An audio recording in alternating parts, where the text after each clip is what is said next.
conservative media done right. You're listening to the SHR Media Network.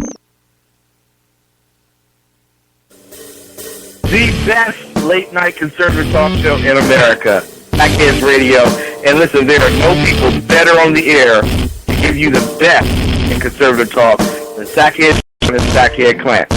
And we're working on immigration papers for a certain other guy who happens to work here too. But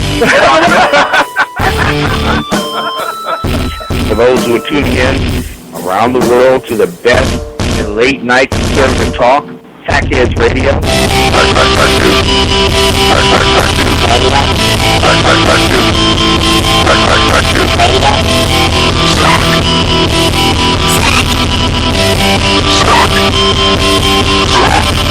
The best late night conservative talk show in America.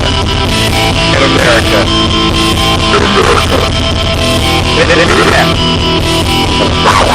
And in this web was a large, I'm pretty sure it was the biggest spider I've ever seen.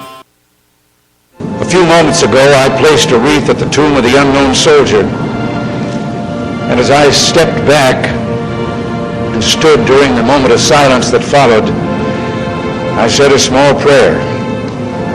And it occurred to me that each of my predecessors has had a similar moment, and I wondered if our prayers weren't very much the same, if not identical. We celebrate Veterans Day on the anniversary of the armistice that ended World War I, the armistice that began on the 11th hour of the 11th day of the 11th month. And I wonder, in fact, if all Americans' prayers aren't the same as those I mentioned a moment ago. For all we can ever do for our heroes is remember them and remember what they did, and memories are transmitted through words. We see these soldiers in our mind as old and wise. We see them as something like the founding fathers, grave and gray-haired. But most of them were boys when they died, and they gave up two lives, the one they were living and the one they would have lived. When they died, they gave up their chance to be husbands and fathers and grandfathers. They gave up their chance to be revered old men. They gave up everything for our country, for us. And all we can do is remember. There's always someone who is remembering for us. No matter what time of year it is or what time of day, there are always people who come to this cemetery, leave a flag or a flower or a little rock on a headstone. And they stop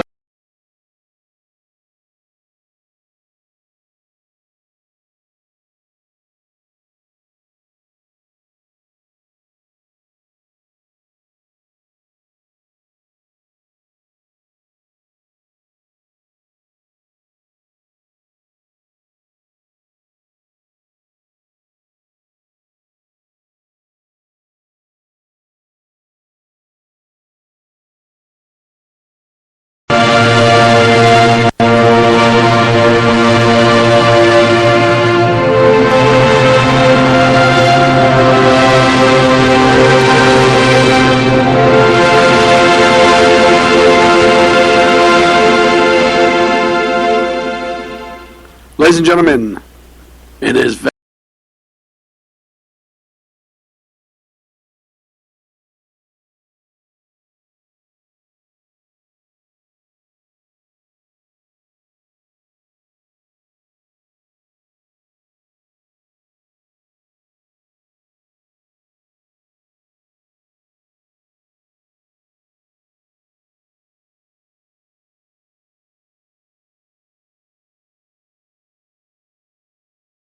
we can have the freedoms to come on here and be the jackasses that we are and sit in the back of the room and throw spitballs at all the big boys and quote-unquote big boys in media and politics and everything else. And, all the way back from those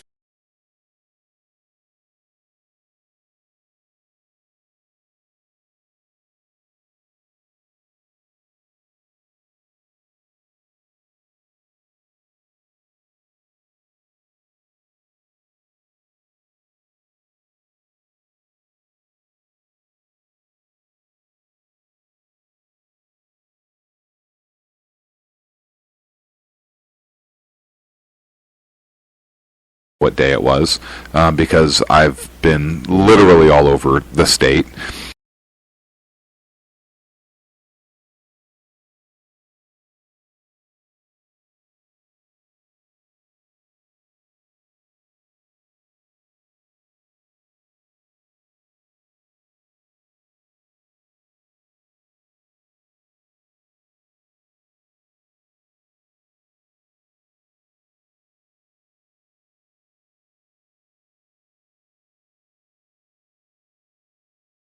Traveling, or do you need me to call in? I said, no, he's in the studio. And he's like, oh, good, you two can throw rocks at hookers together. The assumption that that's the case, it just hurts my feelings. Now, why would that hurt your feelings? Well, the reality is, we had dollars on fishing lines trying to get the hookers close enough for us to throw rocks at. But right. The fact that he assumed that our studio is in a garbage area that has hookers all over the place.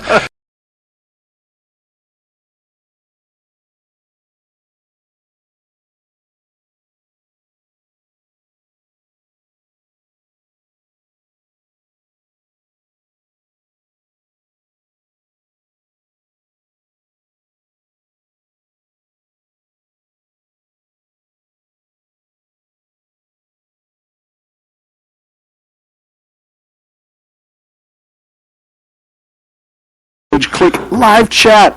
Bunch of people in there right now. We appreciate you guys very, very much being there. Share it with your friends. Share it with your enemies. Share it with the Democrats. We'd love to yell at them for a little bit as well. Did you mean that with friends or enemies? Frenemies. Frenemies. Frenemies. We do have a ton of talk.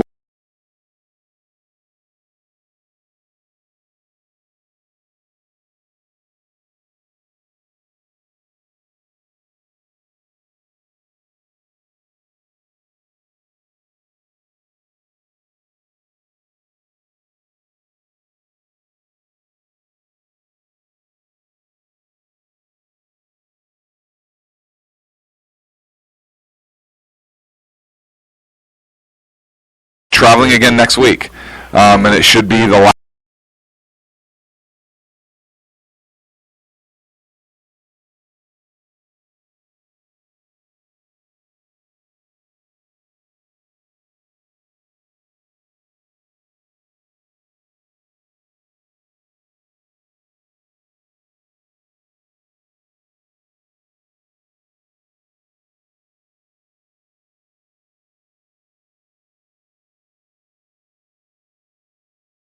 Couple days after the show, and you're like, hey, the whole rock at the hooker thing, kind of funny. Right. But before there are people out there starting to form the rock throwing hooker league, right? Let's throw out a couple as seen on SHR Media. Yeah. Corporate sponsorship. Yeah. Let's go ahead and throw this disclaimer out there for everybody. And we're like, okay, Mr. Bernstein. Yeah.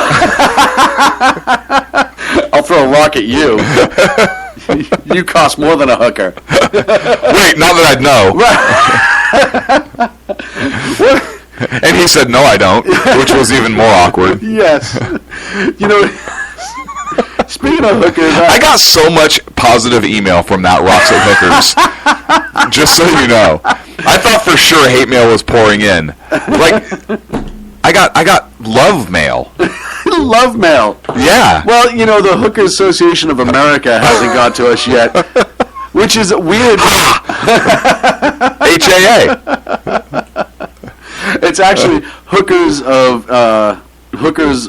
I forget, but it spells hoe. I don't even know where the joke was going with that. It spells hoe. Hookers of Entertainment. I'm just going to cut to the quick on that. Hookers of Entertainment versus the ones that are there for non-entertainment. Right, for sport. This is strictly for sport. Hose. Hookers of sport. It's two distinct groups, Sean. You have a hose and you have hoe. Oh, man. What do we have on the big board of topics today? I don't know. We have some ISIS speak. We do have the debate block with Dan Butcher. Yes. Coming up at 8:30. We are going to discuss some Missouri issues going on, and then we have a little Russia block that we're going to be discussing. And of course, the chat room comes through. I love our chat room people. Agador, Hookers Organized for Empowerment. Ho. Okay? I'm shocked that's not a real thing yet. Right. How have we missed the boat on that? Or endowment.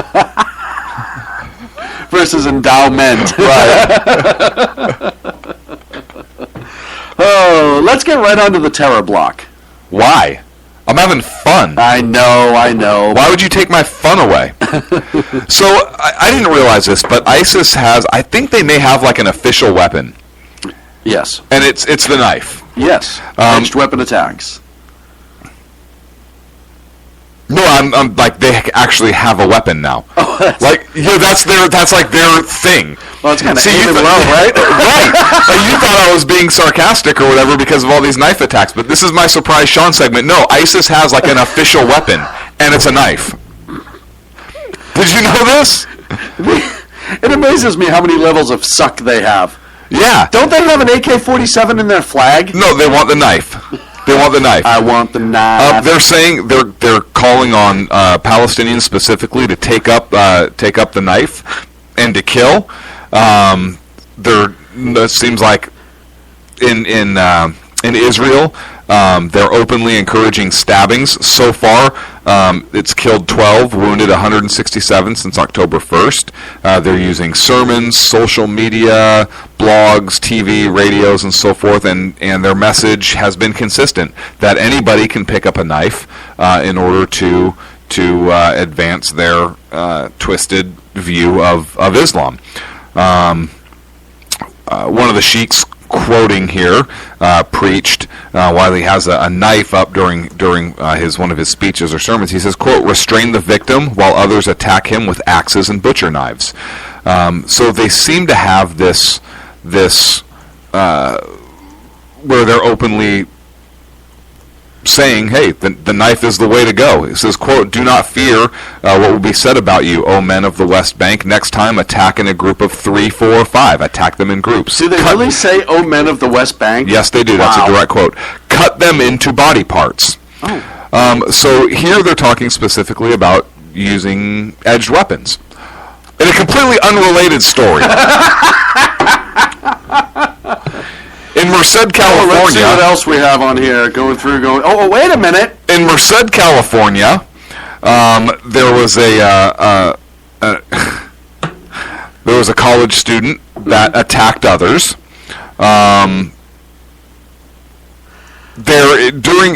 He had a manifesto. He vowed to, quote, cut someone's head off. Mm-hmm. He praised Allah.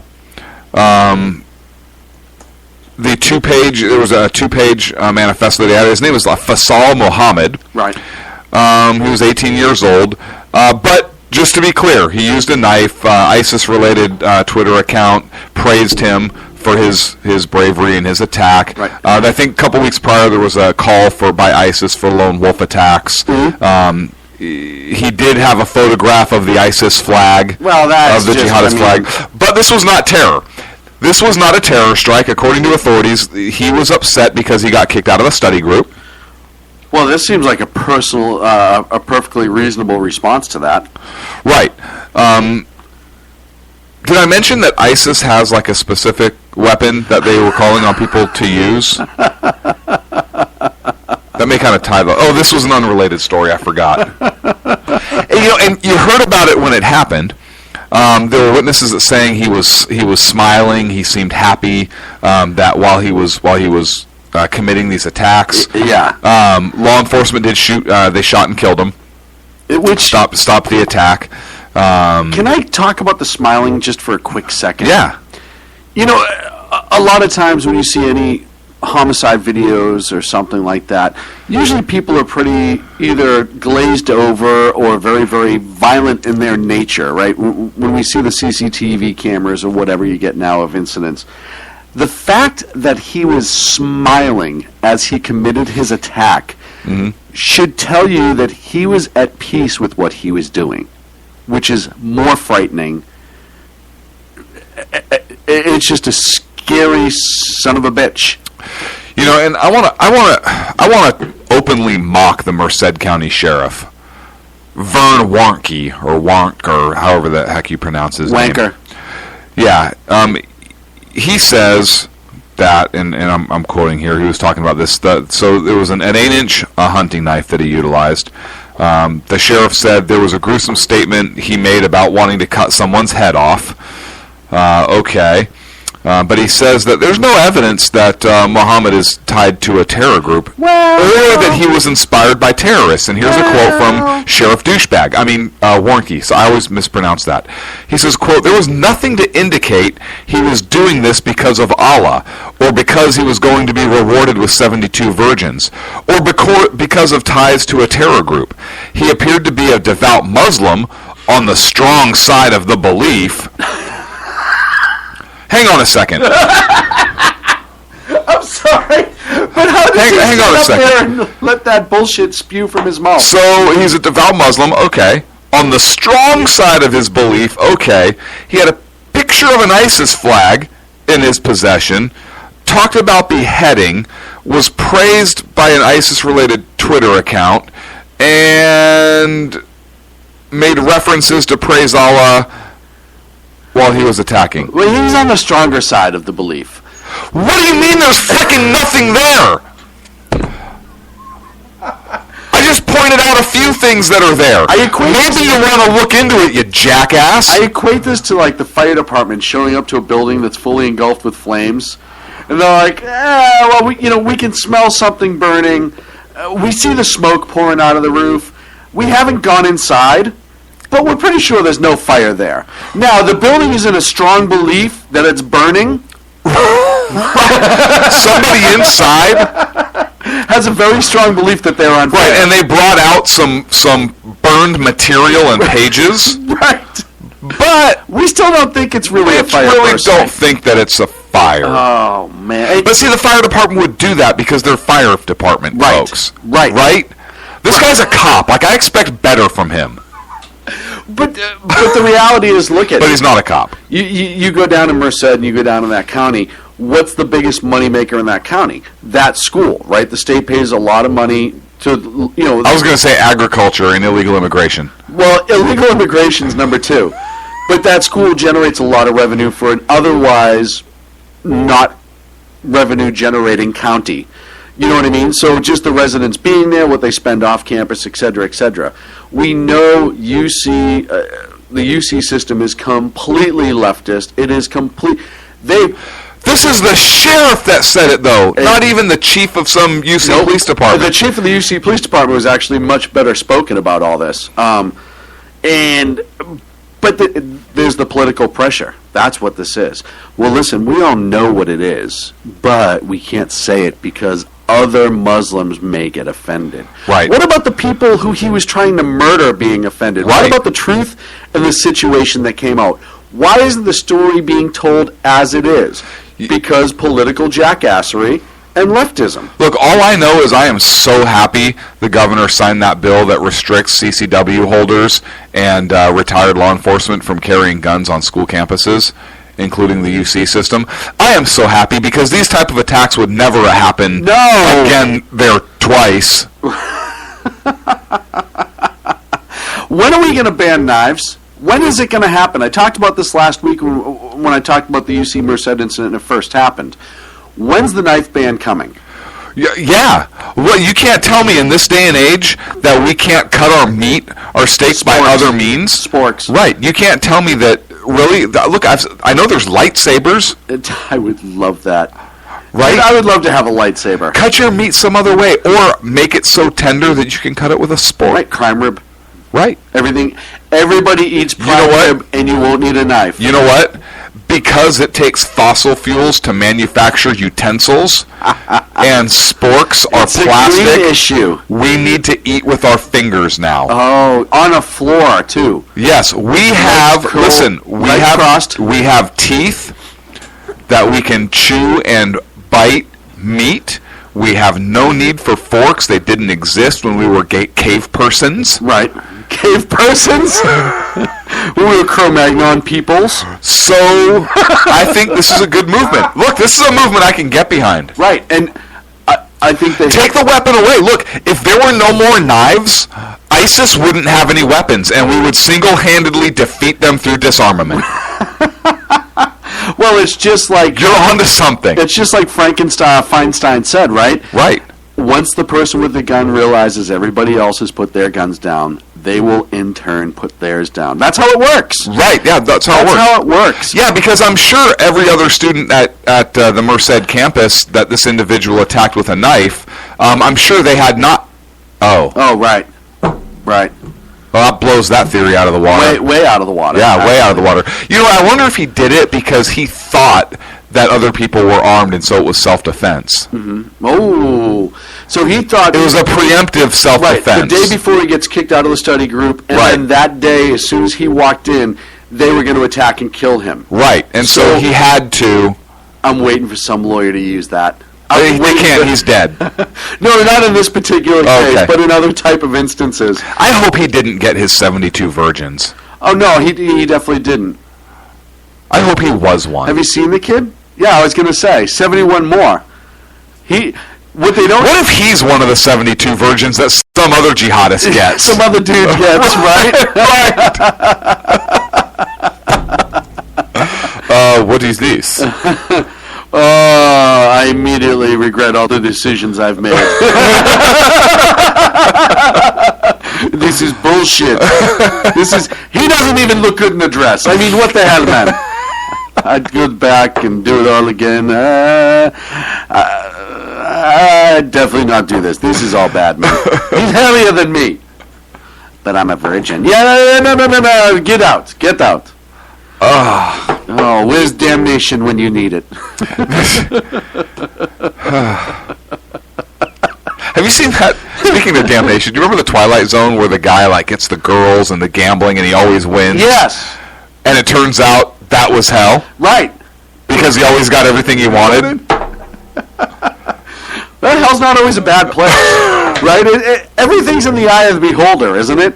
I mean, what if you like really hot places? Like you're one of those people that vacations on the equator in August. Right. You know, the hell may not be all that bad for you.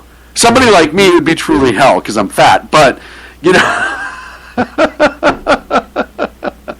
That was a great episode. What if hell was your worst ex, and that's who you had to live with forever? Okay, what if hell, and hear me out on this. Okay. What if hell was a certain president in a White House destroying our nation single-handedly, and half the people around you or more are too stupid to realize it and follow it like lemmings? Other quick question. Were we in a car accident at all 7.5 years ago? I'm trying to think, and I'm thinking about this. Because I feel... Because we might not know we're dead.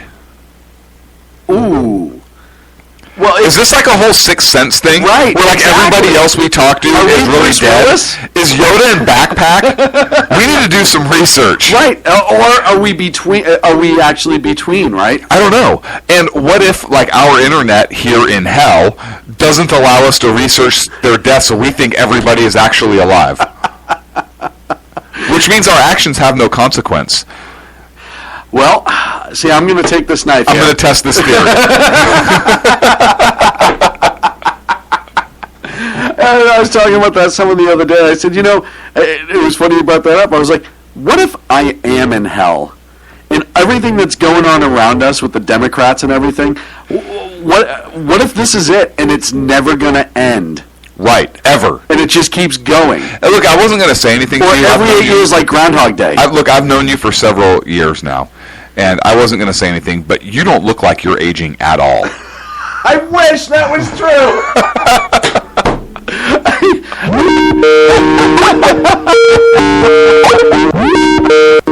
I so wish that was true. We're up against a break. We are up against a break. When we come back, the absolutely amazing, astonishing, good-looking, outstandingly intelligent I will return along with Clint and Dan Butcher, the editor-in-chief. and just a disclaimer, because we got another note from our lawyers. Even though we were talking about ISIS and knives and killing in Merced, the last name Butcher is in fact his last name and not any kind of comedic reference to some untold tragedy. All that and more here on the Sackheads Radio Show live on the SHR Media Network. In a world controlled by corrupt politics, You got a business. You didn't build that.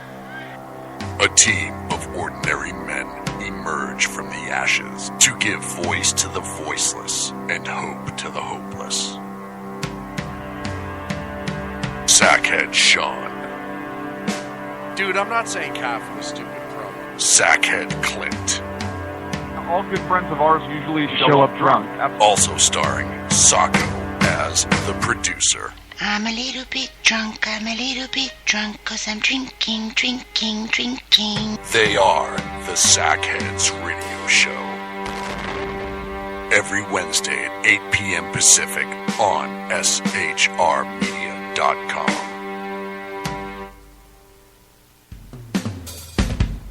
This is Tammy Jackson, inviting you to join me on The Tammy Jackson Show every Tuesday night at 7 p.m. Pacific on the 405radio.com. Put down that remote and tune into the show that covers politics, guns and the Second Amendment, religious liberties, sanctity of life, the military, and more. I host newsworthy guests and work hard to be a conservative radio show that's not like all the others. So save Tuesday nights at 7 p.m. Pacific for me, Tammy Jackson, on the 405media.com. Who listens to the Andrea Kaye Show? Let's find out as we eavesdrop on listener Roger Johnson in Encinitas. You know, if our policy is going to be bring any child who comes across the border and says coordination, we got to take them in. Okay, so apparently Roger fell asleep in the middle of my brilliant political tirade, and now he plans to sue me because I put him on the air, sleeping. Obviously, he's a liberal. Snoring, not an option while listening to the Andrea Kaye Show, Tuesday mornings at 11 on Financial News and Talk. You know I'm right. Y'all know I'm right. Hello, I'm Matt, a student at Hillsdale College. Here is Hillsdale President Larry Arnn on the continuing relevance of the Constitution. Many argue today that the Constitution is outdated because it addresses problems peculiar to the 18th century. Some parts of the Constitution do read rather quaintly. Consider the injunction against titles of nobility in Article 1, Section 9 of the Constitution. But is that so outdated? The purpose of the injunction is to prevent the government granting special privileges to some for partisan reasons. This strikes at the heart of the rule of law. The crony capitalism so common today is a place where the government bestows favors and tax dollars on some businesses to give them a leg up over others. This is exactly the kind of thing the Constitution was meant to prohibit. The Constitution is not so outdated after all. This Constitution Minute was brought to you by Hillsdale College. To join the national conversation on the Constitution, go to constitutionminute.com. Times are dark. The people are misled by corrupt politicians, lied to by establishment media, and deceived by the false messages of Islam. A nation looking for direction needs a guide. It needs a man with a cane. I'm Dave Milner. Join me on Spreaker, SHR Media, Pundit Press Radio, and YouTube through the SHR Media page for a different kind of commentary on the unpleasant blind guy. Because the truth is not always pleasant. The truth is not always pleasant. He is, however, always the unpleasant blind guy. Good evening, and welcome back to the Sackheads Radio Show live on the SHR Media Network. On the phone with us right now, and when I say right now, I mean right now, is a man who needs no introduction, is a man who, quite honestly, doesn't deserve the praise that I give him. It's a dear friend of our show. Ladies and gentlemen, Dan Butch, editor-in-chief of Pundit Press, joins us now on the Sackheads Radio Show. Dan, my friend, good evening, sir. Oh, good evening, gentlemen. It is very good to talk with you this evening. I know not who this Dan Butcher you are speaking of, but my name is Abdullah the Butcher, and I was asked to call into this very fine program this evening. And tell us about your knives, Abdullah. That sounded almost like an Irish. That sounded like an Irish jihadist. I don't know what that was. Irish jihadist. That's about right.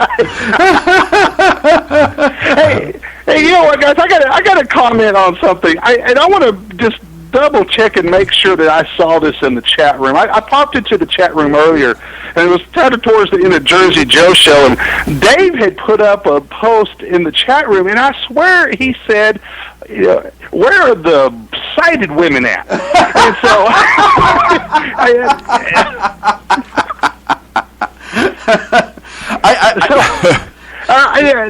Anyway, I thought. Which is kind of funny considering his visual impairment, right? So it's kind of twofold. Exactly, and here's the other thing, guys. You were talking about Islamic terrorists and hell. What about all these transvestite ISIS members? All these members of ISIS that are dressing up as women to try to escape and not be a part of ISIS anymore. What kind of hell is waiting for those guys? They're the virgins. Here in the United States, Barack Obama would welcome transvestite Islamic terrorists. Well, that's true progression. At all. Hey, and speaking of women and transvestites, some broad jumped out of an airplane and made the news.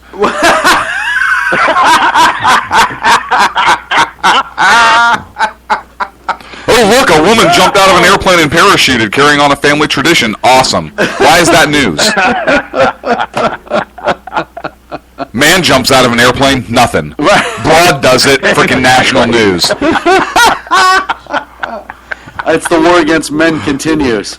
How degrading is that? A woman does something people have been doing for, like, a long time, and it's like a huge deal. How degrading is that? And she wasn't even the first one to do it. Exactly. Big time degrading, right? Woman drives a car and doesn't crash. That's a news story. Please direct all of your comments and complaints to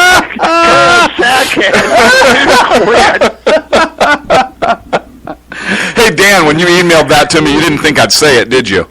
No, not at all. Oh, great! I'm gonna have the nags. Oh yeah, I was gonna say Association of Gals. National Association of Gals. Let's get serious for a moment. Why? I'm having fun. No. I never. This is a very serious topic. Let's talk about women in the kitchen now.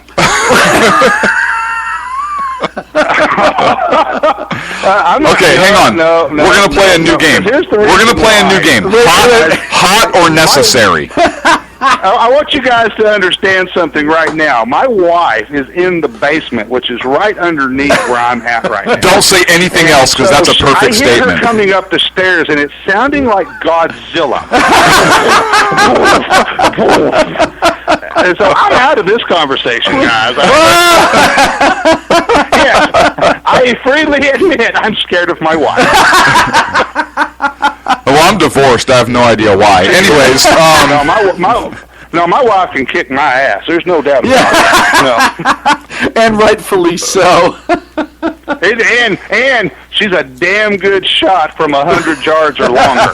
So yeah, you better keep your mouth shut now. Let's talk about the debates a little bit before you get yourself in trouble, or more importantly, we get you in trouble, which is weird that we seem to do that to a lot of people. The Fox Business News debate was last evening. Of course, once again, we had the kids' table and the grown-ups' table. Dan, the kids' table was relatively small. Chris Christie, that's not small. Come on, Sean. Guy's bigger than you. What do you mean, relatively small? The only time it was small was when you had the Lindsey Graham there trying to stand up on a booster so he could be seen by the audience. I shouldn't have said that. No. But he wasn't even invited to this one, so it doesn't matter. Right. He wasn't invited, as was Kasich. Not Kasich. Who was the other person left off, Dan? This is really bad. That tells you something. Right. That's exactly... Pataki, former governor of New York, was not invited. That was it. You know, it's sad when we cover politics, and I can't even remember certain people that are running because they're such a non-factor in all of this. Well, and you know what? That's a good point to bring up about the kids table to begin with. And you actually had a fairly good debate in the what we would consider the opening act here. Chris Christie actually did very well. Listen, when a major league team is playing a single A team, it's going to do well. Yeah. Well, here was the thing with Christie. A lot of people thought, Christie being demoted down to the kids' table might, take a little bit off of him, but he did very well, especially when Bobby Jindal. Bobby Jindal went on the attack. Yes. And he was questioned afterwards why he did, and he said, you know what? A lot of these guys over here are moderate Republicans, and we need to elect a conservative, and that's why I went after them. I was trying to expose them as being moderate Republicans when I feel we need to have a conservative elected. So I thought he handled that question very well. Chris Christie did very well because he directed most of his attacks towards Hillary Clinton, which played very well to the audience. Why Santorum? Now Santorum did have some very good remarks about dealing with the VA system and such as that. But why Huckabee, Santorum are still in this is beyond me. Huckabee's got a few more books to sell. Santorum wants to get some more fees on speaking tours and stuff like that. Pataki, Lindsey Graham, these guys, it's time for them to go. It's time for them to go away. I still think that Bobby Jindal and Chris Christie have a little bit more to offer, but at least then we could narrow it down to where we've got them all on the same stage. Yeah. Coming up to the main event. There was some really good exchanges during the main debate, especially between Rubio and Rand Paul. There were some real good exchanges there. Ted Cruz was involved in some of those as well. And what those exchanges show, a lot of people, what it showed was how deep the Republican bench really is, and this is what this debate did. It really showcased a lot of the ideas and plans that the candidates had. It really showed how deep the bench really is versus anything that the socialists / Democrats / progressives have to offer right now. So that was a good thing. Now, the bad thing was, why in the hell is John Kasich running as a Republican for president? He should be running. He should be running as a Democrat. He should be running and going up against Hillary and Bernie. Because especially when he came out and a lot of the stuff he had to say on economic issues, a lot of the stuff he had to say in dealing with immigration reform, he really sounded like, he didn't even sound like a moderate Republican. He sounded like a hardcore Democrat. So he last night, in the limited amount of time that he had, other than when he was interrupting, John Kasich completely destroyed his presidential campaign. If he's going to continue running as a Republican, now if he decides to run as a Democrat, he might actually have a chance there. And I agree with you on that. He did sound like I was going to say a complete progressive, but kind of along those same lines. He should be running against Hillary, like he indicated. Bernie Sanders, an avowed socialist, why is he on the Democratic ticket? He's not a Democrat. Last I checked, he's an independent, and he says he's a socialist. Why is he involved in the Democratic primary? Well, because they're trying to get those two portions to be more mainstream and merge them together. Yeah, you have to remember, and the Democratic Party at this. Yeah, well, here's the thing, though. In the Democrat Party right now, let's look at how the membership is made up in the House and the Senate with the Democrats that are elected on a national level. There is a very distinct reason why the Democrats are suffering massive losses on the local and state level. The Republicans now control 70. Now, they either control or have partial control of 75% of the state legislatures across the country. country. There's a reason for that, and the reason for that is, in most of America, what we would call, let's call normal America, they still identify as being conservative or kind of right in the center. But what's happened to the Democrat Party? The Democrat Party is not the Democrat Party of Kennedy. It's not the Democrat Party even of FDR. This is the Democrat Party of socialism. There's no difference between a progressive, a Democrat, a liberal, whatever. There's no difference at all, and that is why you are seeing Hillary Clinton. And I've always and I continue to preach this, that Hillary Clinton is even more dangerous than Barack Obama, but for the mere fact that while Barack Obama, he studied Saul Alinsky, Hillary Clinton is a disciple and a student. She works side by side with Saul Alinsky and such. And then when you have the likes of the Cruz brothers, of the Castro brothers, Julian Castro in particular, who will be the vice presidential candidate. Don't look. I know people are throwing around that Elizabeth Warren might be. It will be Julian Castro. There's no ifs, ands, or buts about that. Who the vice presidential candidate will be on the socialist/Democrat side of things. But Kasich last night, boy, he really took that hard turn left. Jeb Bush did the same thing. When it came to talking about immigration reform, Jeb Bush really took a hard left turn. Now, Jeb Bush was the one candidate. Jeb Bush, I think, has probably reinvented his campaign more than Hillary Clinton has now. So we were supposed to see a new, tougher Jeb Bush last night, a new Jeb Bush who was serious about being running for president. Jeb Bush tried to interrupt a few times like Kasich did, but he just didn't have it in him. And then when he started talking about his ideas for immigration reform, a lot of his ideas about dealing with the economy, he really shot himself in the foot. I mean, he's an amnesty-loving rhino. There's no doubt about it. And Ted Cruz had probably one of the best lines of the night when he said, if Republicans join Democrats as the party of amnesty, we will lose. Well, I'll tell you right now, Jeb Bush and John Kasich, their campaigns, any hope that they had of becoming president of the United States on the Republican side of things ended last night with this debate.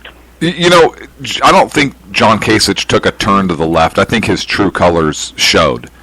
He's right. You look at he is a progressive. There's no doubt about it, and I think he tried to make himself be a little bit more conservative. And last night, it just his true colors showed. I don't think Bush did a lot of harm for himself last night. I sure as heck don't think he helped himself any. But I think his campaign is going to kind of limp along because of that. Same with Donald Trump. Donald Trump didn't really make a huge splash for me. Not at all. He was more mellow. He conducted himself more like a statesman, I guess. But he was definitely more mellowed out. I want to talk about Carly Fiorina because I thought she had a pretty good night. Yes. She had a serious tone. She calls the issues out when she says she didn't really engage Trump at all, and she seems to be pretty adept at talking on the issues. Yeah, Carly, actually, I thought she had a very good night because she has a really good grasp, and she's very well, and particularly this particular debate really was an opportunity for Ted Cruz, for Marco Rubio, and Carly Fiorina to really shine because they do have a real good, strong grasp of the issues. With Donald Trump, Donald Trump, he kind of sputtered along a little bit last night. He didn't hurt himself, but he certainly didn't help himself. And Donald Trump had a a grasp of a few things, but then on other issues, you could tell that, he was just kind of talking off the top of his head. Is the way it looked like. Versus when you got into a more, now let's face it, when you're dealing with debates like this, these debates are set up so you can kind of get an idea of where the candidates stand. They're not meant to go real in depth into the issues. That's not the purpose of this. If you're electing somebody off of a debate, then you need to really take a look at why you're actually voting, because you can get a real grasp of these folks and what their policies are. This is the nice thing about the Republicans versus the Democrats. All of these folks have put up their tax plans up on their websites. They put their economic plans, their health plans. Everything's up there for you to see, and they're very well versed in this. And especially, like you said, Carly Fiorina really. I think she's at this point really positioning herself more for a vice presidential position on the ticket. But she would certainly be a great asset to a GOP ticket. I want to talk about Dr. Ben Carson for a moment. I thought Dr. Carson did very. He did not hurt himself last night, because you knew this was what's funny. This was supposed to be a debate centered around economics, but then of course it took a turn towards Dr. Carson's biography, took a turn towards foreign policy, etc. But Dr. Carson really handled the questions about his biography very well. He I thought the line that he used, talking about why is Hillary Clinton not being vetted as well as him, he really played that well, and the audience really accepted it, and I think the viewers accepted it as well, as did his hardcore supporters. So that I think that will keep Carson from slipping in the polls any. But bottom line, when it came down to it, the big winners last night in this debate. Number one, Chris Christie on the kids' table did very well. Ted Cruz, I think, did very well, especially when he got to talking about immigration reform. We did have a few slip-ups on numbers and stuff like that, but overall did very well. Marco Rubio shined last night, as to be expected in a debate like this. And like you said, Clint, Carly Fiorina really stood out as well. She definitely stood out more over Carson and Trump than I thought she would.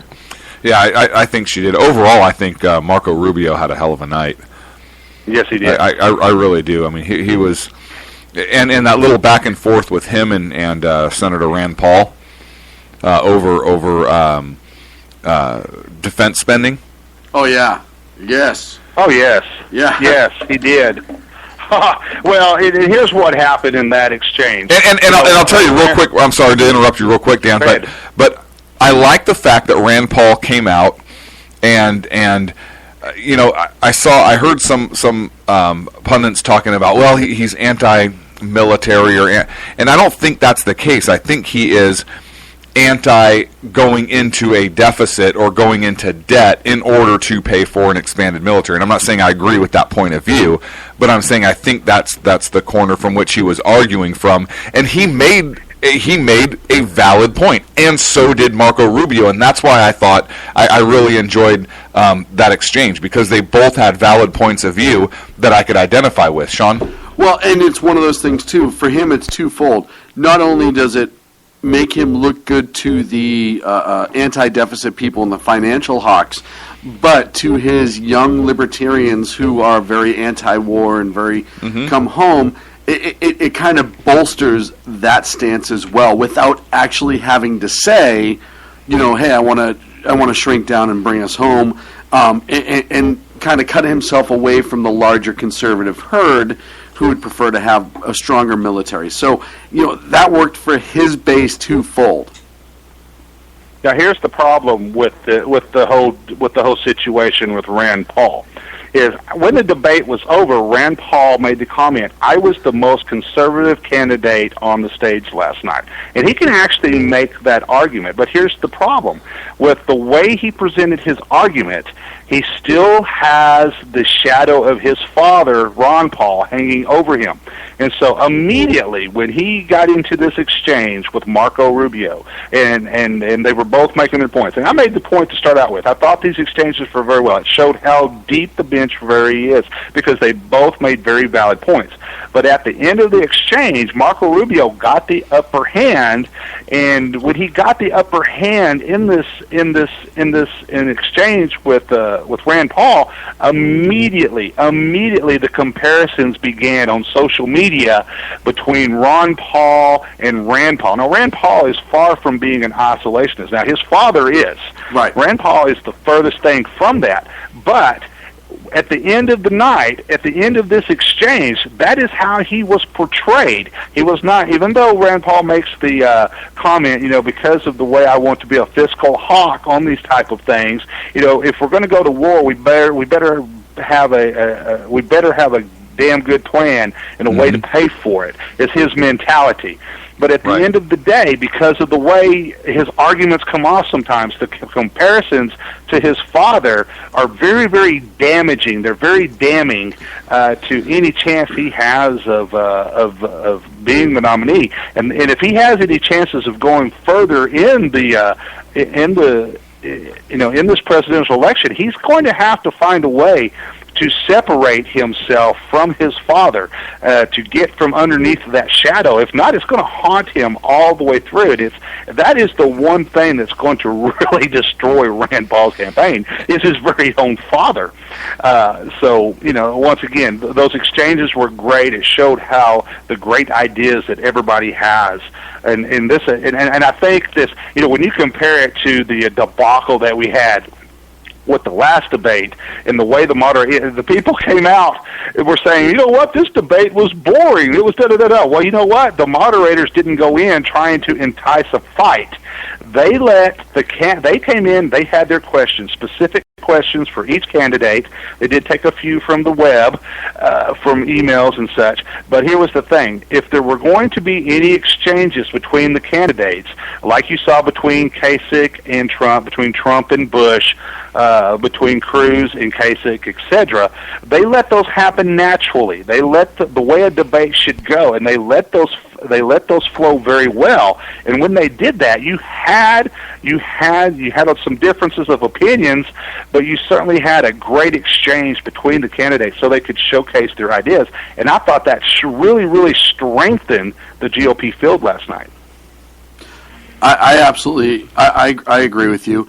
It's one of those things too.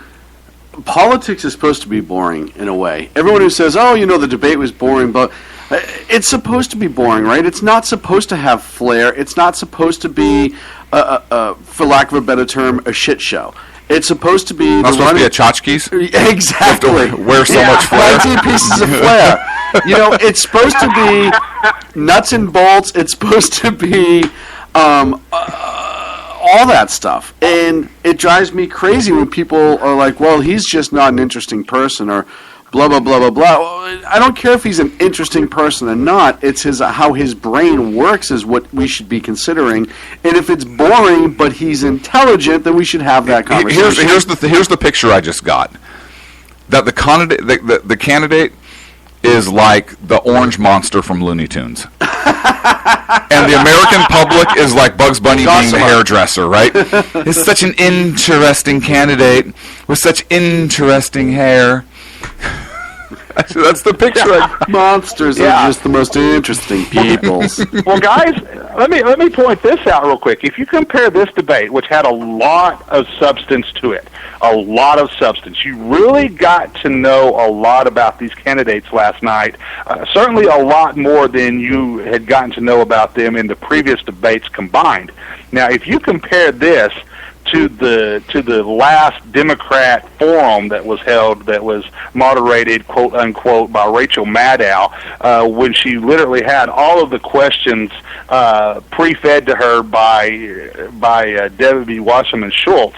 That was a complete fiasco. That debate, you could not tell the difference. You literally could not tell the difference between the actual forum and the skit that Saturday Night Live did. Saturday Night Live absolutely destroyed the Democrats with the skit they did on it, because it was so accurate and so to the point. It was hard to tell the difference between the two because the questions that were asked were absolutely that ridiculous. Yeah.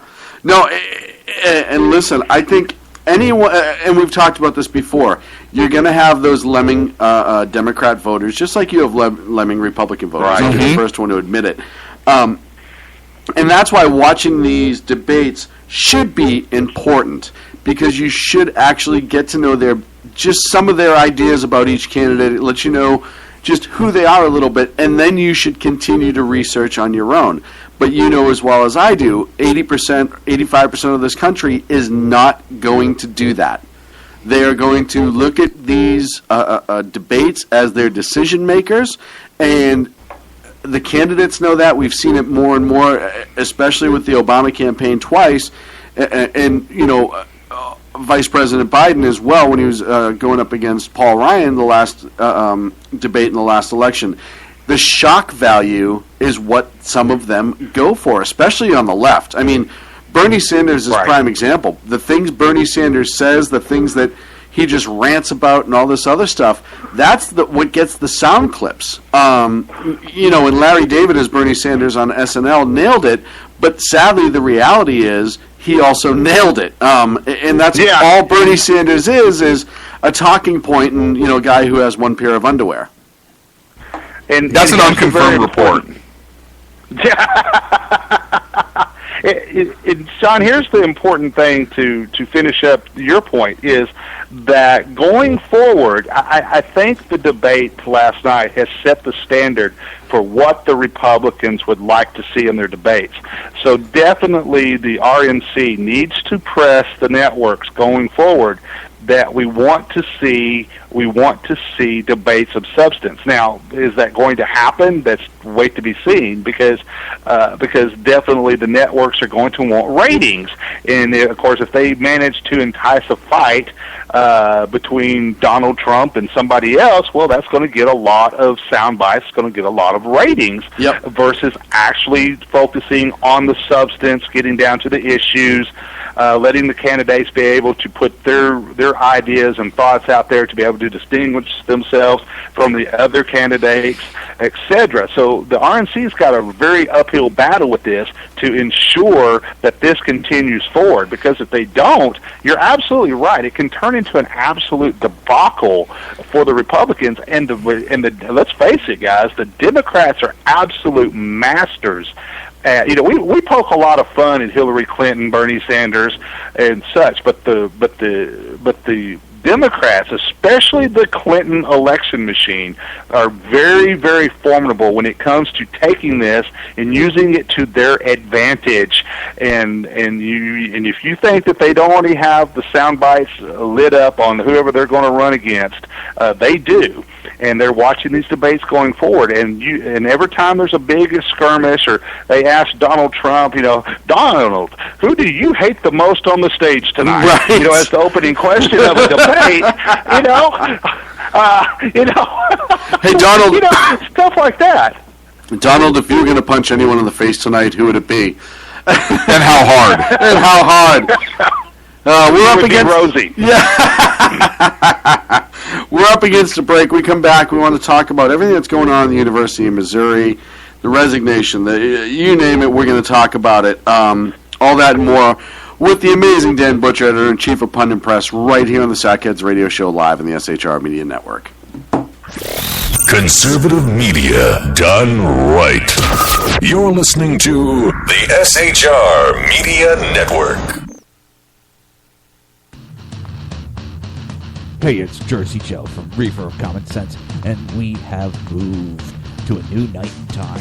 Every Wednesday night at 8 p.m. Eastern Standard Time on SHRmedia.com, you will catch the Reaver of Common Sense uncensored, unfiltered, and only on SHRmedia.com.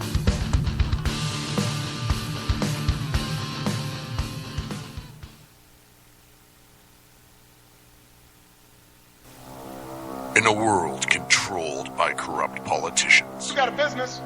That you didn't build that. a team of ordinary men emerge from the ashes to give voice to the voiceless and hope to the hopeless.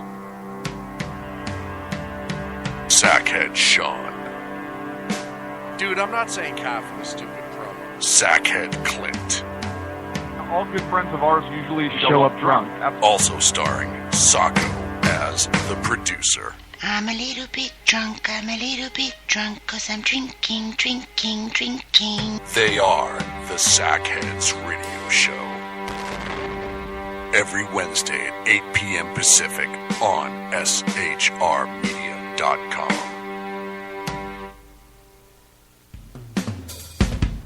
This is Tammy Jackson, inviting you to join me on the Tammy Jackson Show every Tuesday night at 7 p.m. Pacific on the 405radio.com.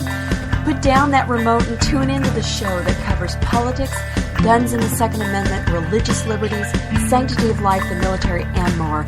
I host newsworthy guests and work hard to be a conservative radio show that's not like all the others. So save Tuesday nights at 7 p.m. Pacific for me, Tammy Jackson, on the 405media.com. Who listens to the Andrea Kaye Show? Let's find out as we eavesdrop on listener Roger Johnson in Encinitas. You know, if our policy is going to be bring any child who comes across the border to coordination, we have to take them in. Okay, so apparently Roger fell asleep in the middle of my brilliant political tirade, and now he plans to sue me because I put him on the air, sleeping. Obviously, he's a liberal. Snoring, not an option while listening to The Andrea Kaye Show, Tuesday mornings at 11 on Financial News and Talk. You know I'm right. Y'all know I'm right. Hello, I'm Matt, a student at Hillsdale College. Here is Hillsdale President Larry Arnn on the continuing relevance of the Constitution. Many argue today that the Constitution is outdated because it addresses problems peculiar to the 18th century. Some parts of the Constitution do read rather quaintly. Consider the injunction against titles of nobility in Article 1, Section 9 of the Constitution. But is that so outdated? The purpose of the injunction is to prevent the government granting special privileges to some for partisan reasons. This strikes at the heart of the rule of law. The crony capitalism so common today is a place where the government bestows favors and tax dollars on some businesses to give them a leg up over others. This is exactly the kind of thing the Constitution was meant to prohibit. The Constitution is not so outdated after all. This Constitution Minute was brought to you by Hillsdale College. To join the national conversation on the Constitution, go to constitutionminute.com. And welcome back to the Sackheads Radio Show, proud sponsors of the 2016 Rock a Hooker campaign. On the phone with us right now is the amazing Dan Butcher, host of News and Commentary with Dan Butcher right here on SHR Media and editor-in-chief of Pundit Press. Dan, so nothing really happened in Missouri this week. It's kind of quiet. Real quiet. Which is nice because really it's one of those things that Missouri needed a break after everything that happened in Ferguson and whatnot. So, oh yeah, nothing's happened in Missouri at all over the last couple of years. I've been nice and quiet. Yes. You know what, guys? It's a complete and utter fiasco what is taking place there. You're talking about you've had the chancellor of the university system step down. You've had the president of the university step down over some alleged incidences that there's no proof of. That is the bottom line here. This is all you're talking about. You had a young man that went on a hunger strike, talking about how oppressed he was, and we come to find out that this particular young man that was oppressed, his family's actually worth $20 million. His father is a railroad official. He's a executive with a railroad company. So here we have this kid, saying he's oppressed because he's African American and da-da-da-da-da, but find out he's one of the wealthiest students at the school. Then you have the student body president, who's really the one that kind of kicked all of this off because, he made the allegation, number one, that while he was walking one night that somebody hurled some racial slurs at him. And this is the same kid that later on made a false claim, claiming that the Ku Klux Klan was on the campus, that they were threatening to kill people, and that he was working with the National Guard, the FBI, da-da-da-da-da. Well, come to find out, that was a complete hoax. Wow. And he later issued an apology to this. This particular kid also happens to be a big activist in the Black Lives Matter movement. So you kind of see where all of this is going, guys. Well, and as soon as somebody comes out and saying they're working with the National Guard, the FBI, the CIA, and I automatically think Moonbat right away, because if you're truly doing that, you're not talking about it. Listen, it's one of those things. I understand to a point why the alleged terms would offend people, or the alleged statements. I had no problem whether you could prove or disprove that the statements were actually made. I had no problem with the football team saying, hey, you know what, we're going to sit out. That's their choice. They can do that. They have that right to protest if they feel that they're being wronged. The fact that all of this, however, yet again, is based on a lot of assumptions and then continued to be exaggerated through lies, metaphors, and half-truths is the sad part. Innuendo is the sad part. But what's even more sad is the fact that how many people will just jump on the race bus and not even look to see who's driving and whether or not they have a license to do so. And not race bus in terms of an actual race. That was a metaphor for ethnicity. Thank you for explaining that. You're welcome. Guys, let me tell you, this is a very telling, because we had the journalism professor that made a big stink and it stood up to the student, Peppermint Patty with glasses, reporters, exactly. And of course, she's been relieved. Yeah, she's been forced to step down from some of her duties. She's still a professor at the university. She issued an apology. But here's a very telling statement. The vice president of the university, and the young lady's name right now eludes me off the top of my head, but basically she was giving an interview, and she said she was tired of people using the First Amendment to create an unsafe environment. The basic jest that she was trying to give during this interview was that we need to have safe spaces. Here's kind of the oxymoron on this. We need to have safe spaces on the campus where the students can come together and feel safe so that they can discuss their ideas. I thought that's what the First Amendment was all about, to be able to assemble, to be able to speak your mind, and to be able to have your ideas heard. That is the First Amendment. But yet these folks right here, they would with the attitude that they have, they would actually like to silence the First Amendment. They're not looking for a safe haven. They're not looking for students or people to be able to spread their ideas. What they're looking for is a way to control the ideas, to control the narrative, to control the thought process. And folks, that's very dangerous, and we're seeing that a lot on our college campuses. From the left, there was a time. Yeah, there was a time that college administration professors, they were generally kind, fair, supportive, and of freedom of speech, assembly, and truly believed in American exceptionalism. But too many of those folks have been replaced by the products of the 1960s. They're intolerant, they're leftist, they're entitled, and they're self-centered. And these are the folks teaching the students at these universities, not only the minority students, but the white students. And these students largely reflect and magnify these qualities and these ideas that, let's face it, that are being indoctrinated into their heads. Well, Dan, this goes back to when Obama was pretty early in office, and they passed that for safety, the no protesting within 100 feet of the president. And we said on this show, and a lot of other people said it as well, that's just so there were no negative signs ever behind him and nobody shouted out and dared interrupt him. It had nothing to do with his safety. Nothing changed over the time. So it started really with that, and then you start the leftist decisions. I go back to the rancher's name in Nevada. Bundy, the Bundy Ranch, when they started the free speech zone and all this other stuff, and we've seen that in other places as well, right? And eventually people come out and say, everywhere is a free speech zone. Mm-hmm. You have the right to protest wherever you want. Mm-hmm. And it's amazing how they have no problem trying to put conservative or liberty values into a free speech zone. However, their values they need to be everywhere because they're oppressed otherwise. Well, and it's even going to go further than that, because eventually what you're going to see, and you guys are already starting to see this in California. You guys are starting to see this in California, where they're starting to replace the traditional grading system in the public schools so as not to, quote unquote, we don't want to discourage the students. We don't want to seem discriminatory against the students. We want to, they're doing this to what they're saying to encourage the students, but what's going to end up happening is the students are going to take advantage of it.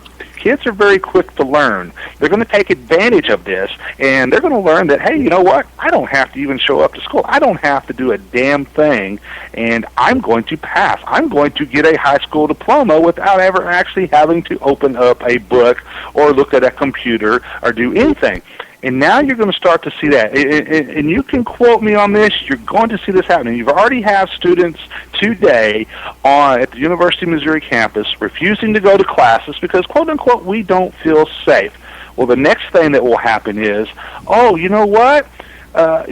Professor so-and-so, I think you were being discriminatory against me because you gave me a C on this report. You know what? You gave me a failing grade on this test. I think you were being discriminatory against me. You're a racist for failing me in this class. Those are the type of things you're going to start to see manifest. And then you're going to start seeing such things as, oh, you know what? I've got $50,000 in student loans. You know what? I think it's racist that you allowed me to do this. Why should I have to pay this back now? Aren't I entitled to a free college education? That's the next step in this, guys, that you're going to start to see. This is it. They'll claim that this is about racism, but in the end, it's all about entitlement. What do I deserve? What can I get out of this?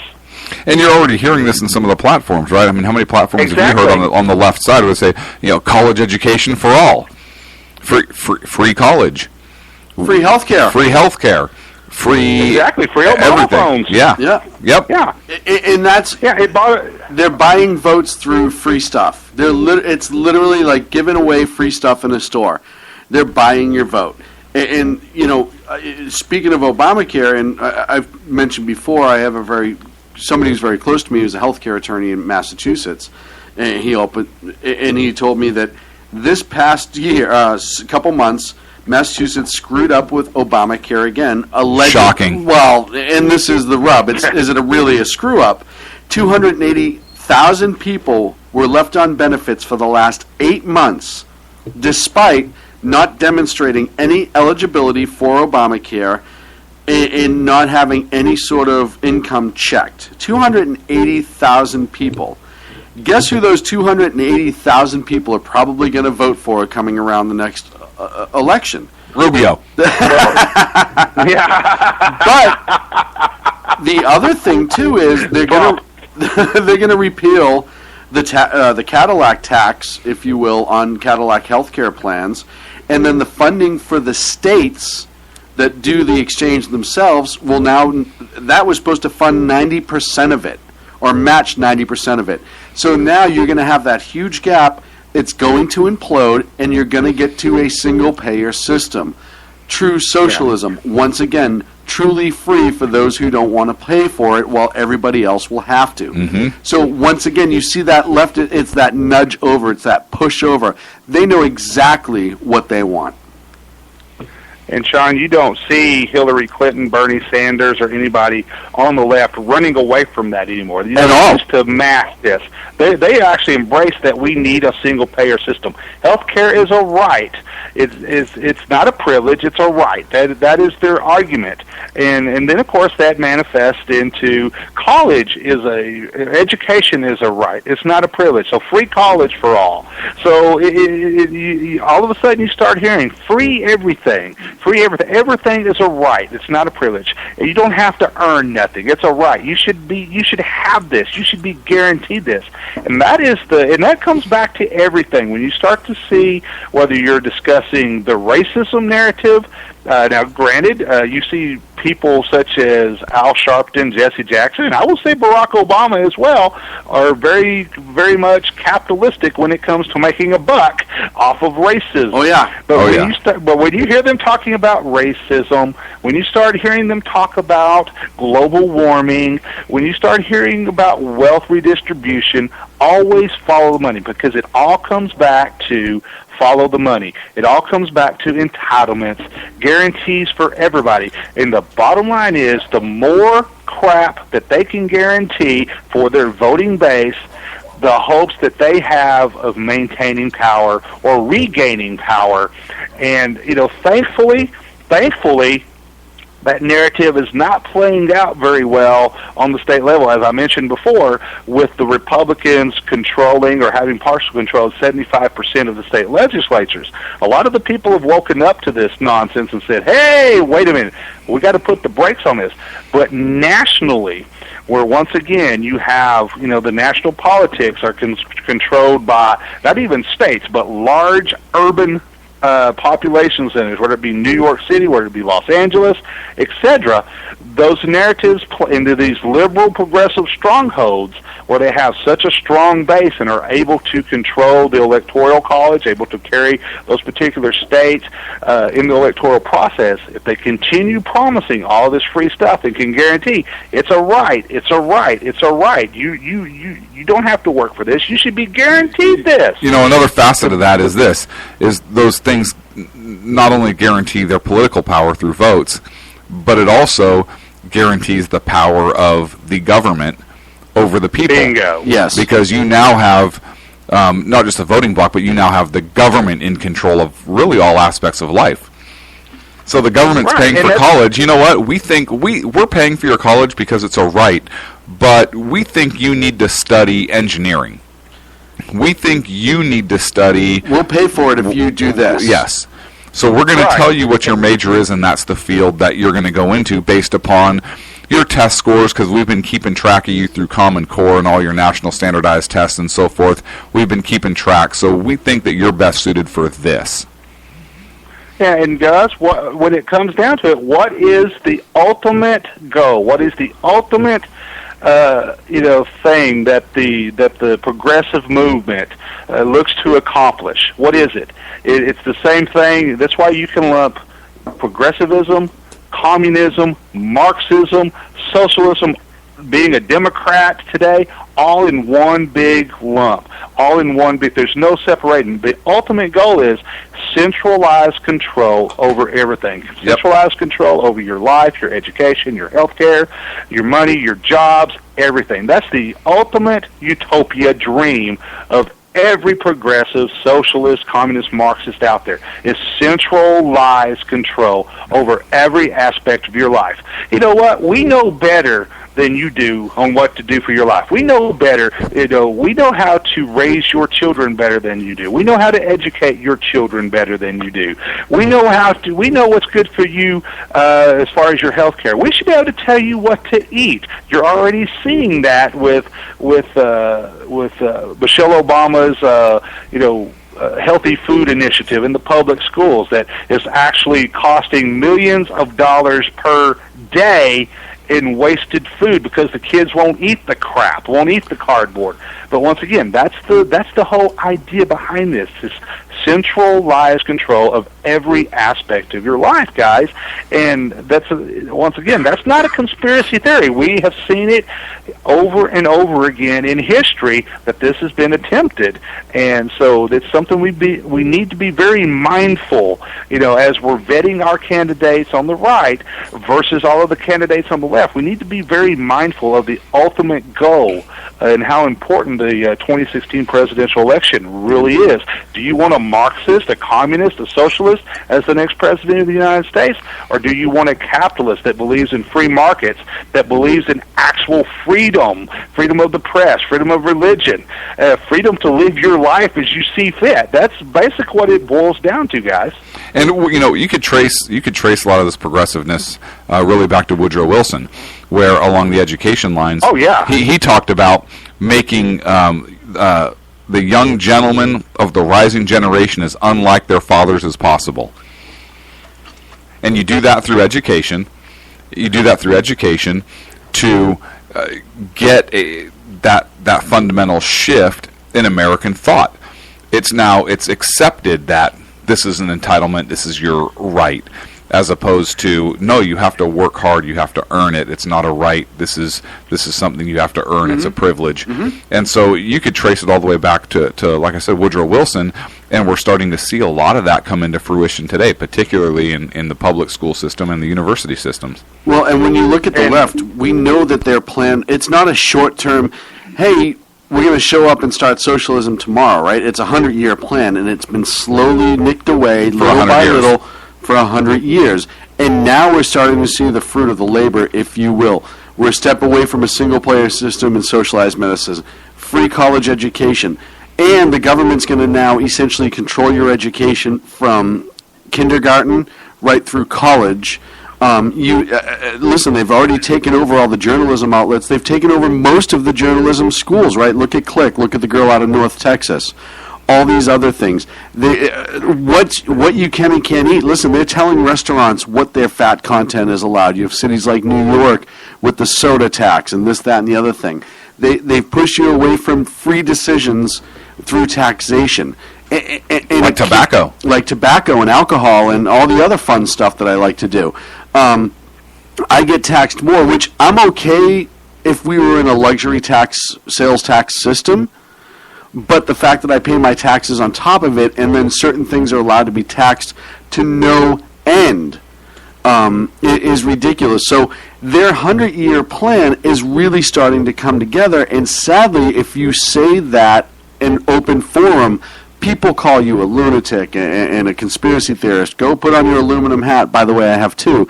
Blah, blah, blah, blah, blah, because the reality of it, and I think when you sit and you explain to people all these different things, and it doesn't matter if they're if they're an old school Democrat or not, and even some people who are quote-unquote progressives, when you start to really break it down and explain it all to them, it scares them. Because then all of a sudden the reality, you can see the reality almost hitting them over the head of, holy crap, they are going this way, and I'm starting to walk in step with it. Exactly, and that comes back to, brings us back around full circle to, all this craziness that's taking over our college campuses.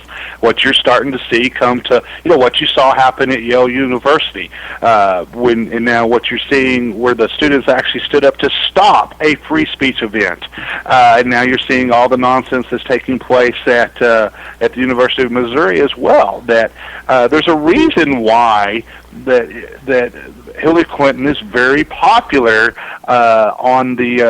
with the young people. There's a reason why Bernie Sanders draws the same types of crowds that Donald Trump does.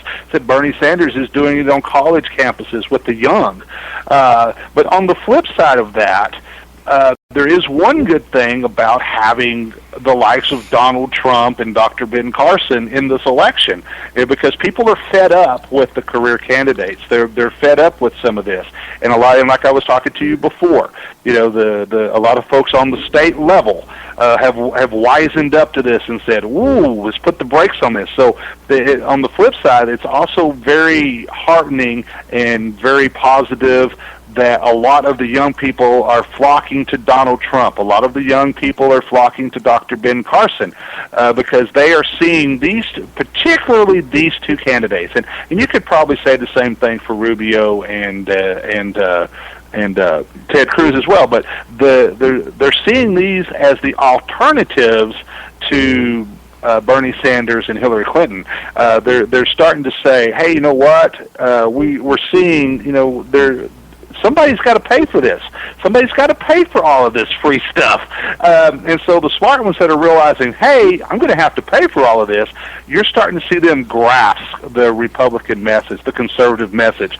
You're seeing a youth movement in the Republican Party with the conservative movement. Here on our local university, we actually have the president of two of the universities that in my immediate area are both young Republicans. So it's very encouraging to see that type of thing taking place on college campuses. But once again, it all comes back to those of us, that are parents. Where are the parents of these kids?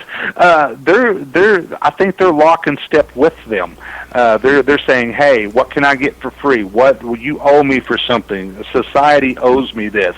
I should get this for free. Right. So somehow you've got to be able to get through to a few of these, but you've also got to encourage the other students that are thinking, hey, something's not quite right. There's something amiss here.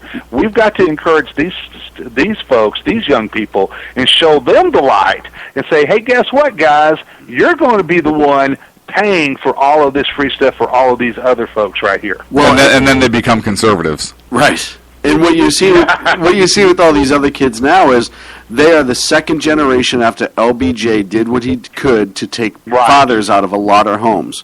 The first generation... Woodrow Wilson. No. Well, LBJ, in the 60s, when he did everything he could to essentially take parents out of low-income families and essentially tell people that you don't need to have a mother and a father in the house. The mother's fine, and we'll pay for everything for you.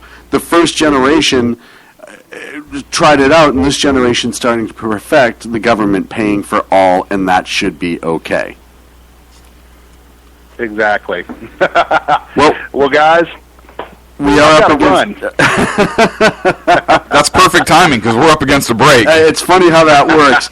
Editor-in-Chief of Pundit Press and host of News and Commentary with Dan Butcher right here on SHR Media. The incomparable, the amazing, and all the other... you just keep giving me a list of names to call you when you come on. Dan Butcher, ladies and gentlemen.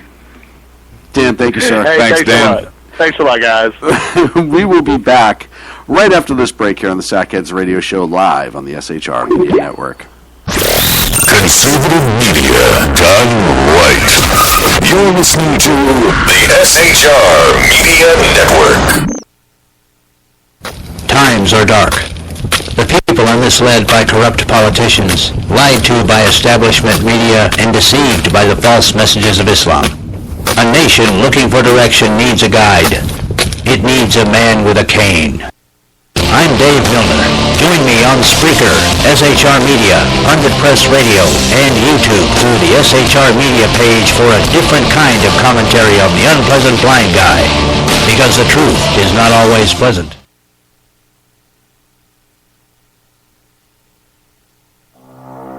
In a world controlled by corrupt politicians, You got a business. You didn't build that. a team of ordinary men emerge from the ashes to give voice to the voiceless and hope to the hopeless. Sackhead Sean. Dude, I'm not saying capitalist, stupid pro. Sackhead Clint. All good friends of ours usually show up drunk. Also starring Sacco as the producer. I'm a little bit drunk, cause I'm drinking. They are the Sackheads Radio Show.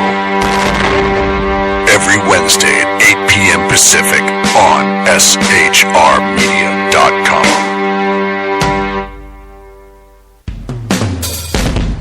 This is Tammy Jackson, inviting you to join me on the Tammy Jackson Show every Tuesday night at 7 p.m. Pacific on the 405radio.com. Put down that remote and tune into the show that covers politics, guns and the Second Amendment, religious liberties, sanctity of life, the military, and more. I host newsworthy guests and work hard to be a conservative radio show that's not like all the others. So save Tuesday nights at 7 p.m. Pacific from me, Tammy Jackson, on the 405media.com. Who listens to the Andrea Kaye Show? Let's find out as we eavesdrop on listener Roger Johnson in Encinitas. If our policy is going to be bring any child who comes across the border we have to take them in. Okay, so apparently Roger fell asleep in the middle of my brilliant political tirade, and now he plans to sue me because I put him on the air, sleeping. Obviously, he's a liberal. Snoring, not an option while listening to the Andrea Kaye Show, Tuesday mornings at 11 on Financial News and Talk. You know I'm right. Y'all know I'm right. Hello, I'm Matt, a student at Hillsdale College. Here's Hillsdale President Larry Arnn on the continuing relevance of the Constitution. Many argue today that the Constitution is outdated because it addresses problems peculiar to the 18th century.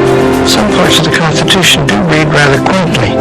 Consider the injunction against titles of nobility in Article 1, Section 9 of the Constitution. But is that so outdated? The purpose of the injunction is to prevent the government granting special privileges to some for partisan reasons. This strikes at the heart of the rule of law. The crony capitalism so common today is a place where the government bestows favors and tax dollars on some businesses to give them a leg up over others. This is exactly the kind of thing the Constitution was meant to prohibit. The Constitution is not so outdated after all. This Constitution Minute was brought to you by Hillsdale College. To join the national conversation on the Constitution, go to constitutionminute.com. And welcome back to the Sackheads Radio Show live on the SHR Media Network. Thank you so much for joining us. You're welcome. It's an honor. It really is. And it is a pleasure to have you here tonight, Thank you. sir. I feel like we've done this already. Yeah, well, you know, if you kind of just stayed engaged, this would be a lot easier. But, you know, you take off for 2 weeks here and there, and then just kind Hang of on a live through second. the show. One. Two. What? One? I called in the other week. You literally phoned in the other one. Yes. Yes, but I was here while I was in voice. in voice and in spirit, whatever the hell that means. Right, which is how our listeners know me. Yes. That's exactly that. Yeah. We'll go with that. If that helps you sleep tonight, we'll go with that. That's what the listeners know you for. It's not your smart-ass personality with a huge nose. Hang on a second. What? They can't see my huge nose. They can hear it. I'm like Flynn Rider from Tangled, right? Where they can't get his nose right in all of the wanted posters.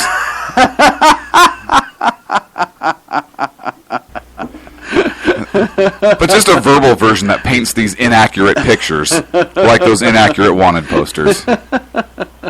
I wonder if I inspired those.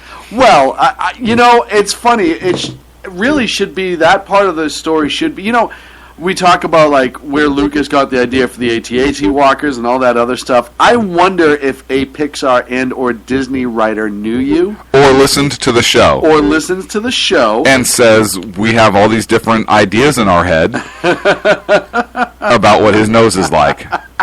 And we'll never get it right. But we're going to try anyhow. And wouldn't that be a great aside to the story? I know you have a topic. And so about 2 weeks ago. Wait. What? Well, we are going to have a special guest join us here on Skype. So let's get into the topic. And if this person calls in, I can't say no. Okay. All right, just so you know. You can't say no because it's an affirmative action thing? We'd be sued for racism? That's exactly what it is. Okay. So, it must be Ken. You're making an assumption it could be ag. No. Just the name ag is like agriculture, which denotes white person. Yeah, that's it. So about 2 weeks ago, there were two Russian Bear bomber aircraft that buzzed. Or they didn't really buzz it, but they flew to within a mile of the USS Ronald Reagan aircraft carrier. Some Navy F-18 Hornets were launched, and they escorted the planes out of the area. The bombers were flying at about 500 feet, so pretty low. And I have to wonder. Well, first of all, not entirely uncommon. We've brought up Russian interactions and flybys and so forth several times on this show. But if they were flying that close to the Ronald Reagan, the USS Ronald Reagan, Russian aircraft, shouldn't they have just fallen out of the sky? Well, not fallen. They should have been taken right out of the sky. I don't think, because Reagan took down... Do you think it's a metaphor that they chose the Reagan? I don't think they knew the difference. But maybe. No, they know. You know. So... Your mom knows. So shouldn't it was the Reagan? I mean, they should have got within radar and just fallen, because that's what Reagan did to them. Either that, or was this an attack? And when they realized it was the Reagan, they knew they couldn't defeat it because of the name. So you're saying they got close, And then they realized it was Ronnie, and they were like, "Yeah, we're not screwing with that." Yeah, he took down our entire country before. There's no way our two cute little bombers built in like the 20s. This is the guy who showed up to meet our premiere in 15-degree weather and wasn't wearing a jacket, and then stood outside for 3 hours and talked to him. Yeah, Right. Yeah, we're not screwing with that. Yeah, no, we're going to go ahead. Oh, look, you're 18s. Yeah, we're going to go ahead and just fly on out of here. We're sorry. Easy. I love the fact that we named an aircraft carrier the Ronald Reagan. I think that we should build a ship called the USS Putin. Oh, God, why? And that I hate to even ask you why, because I know you're going to have a reason. Well, no, but hang on a second. It should either be like a sailboat with a squirt gun on it, or a target vessel. Like every ship that gets decommissioned that they use for a target vessel, they should rechristen the USS Putin.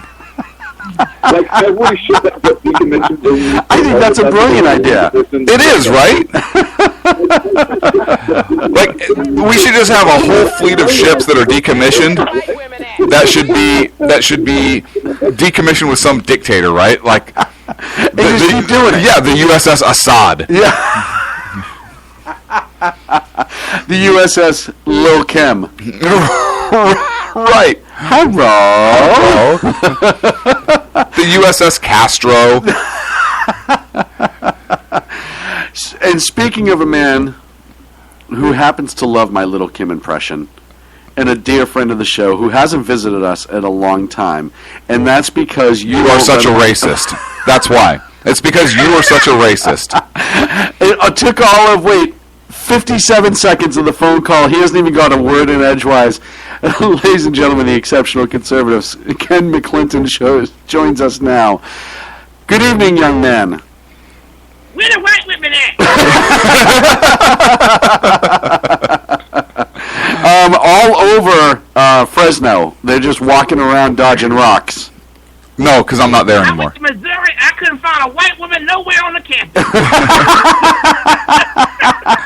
Well, you weren't looking hard enough because one of them was clearly leading the charge, and she also happened to have been a journalism professor. Peppermint Patty. Now, I do want to note something in a completely unrelated story. Something I happened to witness. There was a submarine launched a missile. Yes. Which was visible for all over California. Yes. For the most part. I was outside, and I was like, what is that ginormous glowing light? And I thought it was a rocket launched maybe from Vandenberg or something, but it turned out it was, in fact, a rocket or a missile launched from a sub. And there was reports, Sean, you said earlier, that they may have launched another one, too, some kind of test, right? Yeah, absolutely. LA? And, we were trying to decide exactly what this rocket, they're saying it was a test, but it's kind of a weird spot and very visible for a test to be. You thought it was something more specific. Perhaps they targeted a satellite. Yeah, I don't know. Did they shoot down a satellite? Were they sending? I like your theory. Was there a fishing vessel on the surface? They just wanted to scare the hell out of someone as a joke. I just picture the guy like, or his hook caught on it. Yeah, a little 21-foot fishing vessel, bay cruiser, and he's out there just throwing his line in, and you get the air bubble that precedes the missile coming up, and the hook gets carried on. Something. Maybe they were just giving him a hard time. Like, hey, we're going to screw with this guy. Ken, what is your reaction? Well, actually, Sean called me as that was happening, and he asked me if Magic Johnson was smiling. So I just want to let you know that. Was Magic Johnson skydiving that night over Los Angeles and smiling? Okay. Yes, he was. The blatant bigot strikes again. I don't get it. I'm so non-racist that I don't even understand that joke or reference. It was too bright. Like his palms would have been turned down too.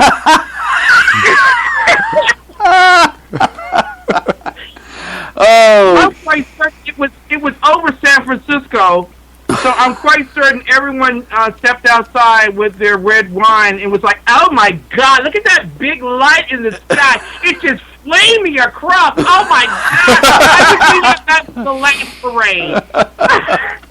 Wow, they're really not pulling out any stops this year on the Pride, are they? Look at that thing just sailing. That big thing just flaming across the sky.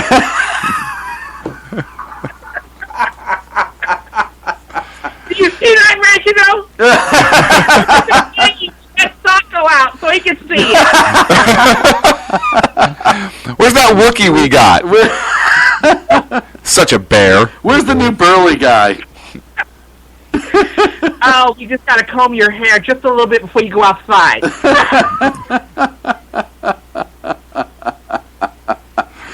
What has been going on with you, Ken? It's been so long since you visited us. You know, I miss these moments with you all because you know I have a very strict and structured show, and I can come on yours and screw yours all up. So You mean you could come be yourself? Right. I remember the first night Ken called in. Oh gosh, that was one of the funniest nights. I'm not gonna lie, I might have thought you were a crack dude on a binge. Like I might have thought that. Well, and we talked after the show that we honestly thought you were like a plant trying to get us to say things. Right. Because you were having so much fun with it. I'm like, he had to have been setting us up. And then you came back, and I was like, all right, well, nobody's wasting that much time on us. But listen, you all have the best late night show in America. I say that often. Thank you. Not just because you all pay me to say it, but I say it often enough. Cha-ching. How? And that is the Exceptional Conservative Show, Monday through Friday at 6 p.m. here Pacific, 9 in the East Coast at theexceptionalconservativeshow.com. Now, I want to note something. When Ken says hello, nobody calls him a racist. No! At all. No! Black privilege. But I want that is what I'm saying. I want that. Well, talk to Ken. Maybe he could push some black through to you. That's all I'm saying. Well, I was hoping it would rub off on me when we were invited. Oh, yeah, that was gross. That was a whole... Yeah, I deleted those pictures. No, but I want to thank you all because you all kept the security guard off me when they said there was a black man loose at Freedom Fest, and they came right over to me. You guys stood up for me. Well, it was just you and Colonel Allen West. That was it. I may have stood up and pointed at you, but I still stood up for you. Followed by, he's over there, guys. It's the one with the conservative hat. My favorite part, I kid you not, my favorite part of that whole trip is we were sitting down outside and we had a great spot at Freedom Fest, and another black guy walks by with his credentials from the show, and Ken looks at me and goes, "Who the hell does he think he is? This is my convention. I'm the guy here." It was on my media pass. It said the guy. You know the one. Then there was more than one, and it was just confusion. I almost, it was chaos. I almost fell out of my chair. It was like the Key and Peele skit, on the slave trading block. Yes, exactly. And the best part about it is the guy heard him and even turned and looked back as I had tears rolling down my face. But did you notice also that none of the white women carried purses? Yes. Because apparently the memo got out earlier that there would actually be a black person there. Well, they carried purses, but when they walked by the SHR booth, they didn't. They left them wherever they were. They'd send one of their crew to go scout ahead. Where is he? He's at the SHR booth. Okay, we can leave our purses this way or lock them up and then walk by. Well, and I thought it was weird when that one person walked up and they said to Ken, you don't have to be here. You're free. And I was insulted by that. I was truly insulted by that. Right. Just to assume that he was working for us for slave wages, which you were actually working for us for slave wages, but that doesn't change the fact that you were there on your own free will. Exactly. I'm a free will slave. I appreciate the moniker. Ken, I will pay you. I appreciate the way you all talk Joe Biden out of trying to take my chains off. So I really appreciate it. We're here for you. We're here for you. Ken, there is $200 of free advertising for the Exceptional Conservative if you get the T-shirt that says Free Willed Slave. If if you pay me $5,000, I'll wear it. Are we talking per day or just one lump sum? Negotiable. All things are negotiable. And Ken in Vegas, and I don't really know if you've been on with us since Vegas. It seems like it was so long ago, but one of my favorite parts of Ken in Vegas was when Mrs. Big was there, and then when Mrs. Big wasn't there. Because when Mrs. Big was there, he was still happy, jovial, joking Ken, but he knew where the line was. And the line was very, very close. Right. When Mrs. Big would step away and go sit in on some of the speakers or whatever, you got full, unadulterated... The line went away. There was no more line. Well, you know, my wife has to think that I am Christian, so it's very important to get across at all times. And then when you and the professor would get together, that was like magic. People were in awe of, and you know, where we were, you'd always have people walking by, but all they would get was about 5 seconds of, like, audio. You know, obviously it's you guys, but they can only hear you talking for about 5 seconds. So they're walking through the conversation, and then you can almost see them, like, stutter step and look back. Usually at the professor, saying, almost like, did he really just say that to him? And then there was that uncomfortable look back as they walked away, bumping into tables, etc. It really helps when you have a Santa Claus sitting next to you. Yeah. And you know, when we were walking the streets, the Underground Professor, with my wife and I, the ladies loved the Underground Professor. They wanted to take pictures with the Underground Professor. Oh, yeah. And some of those pictures didn't cost anything. It was really a good time, man, by all.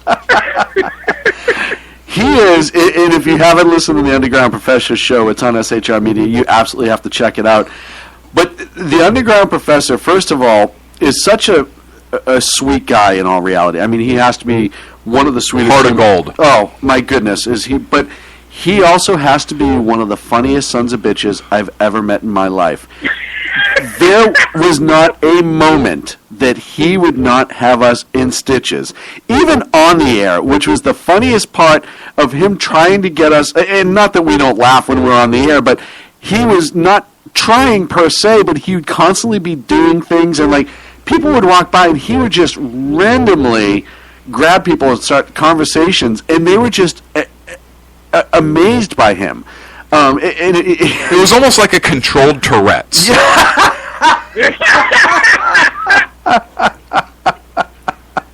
And then I must say this about Sacco. Sacco has to be one of the most attractive men on the face of the earth because all the ladies wanted to come over and pat his hair. Oh, yes. It was amazing how many of the younger conservatives that were there, females, most of them, were interested in Sacco, and we're constantly like so they do interviews with us, and then we were taking pictures with all of our guests after the show, and we had a couple of them. Well, they would interview, and then they'd take the picture with Clint and I, or whichever one of us did the interview if we were solo, and then request to take one with Sacco anyways.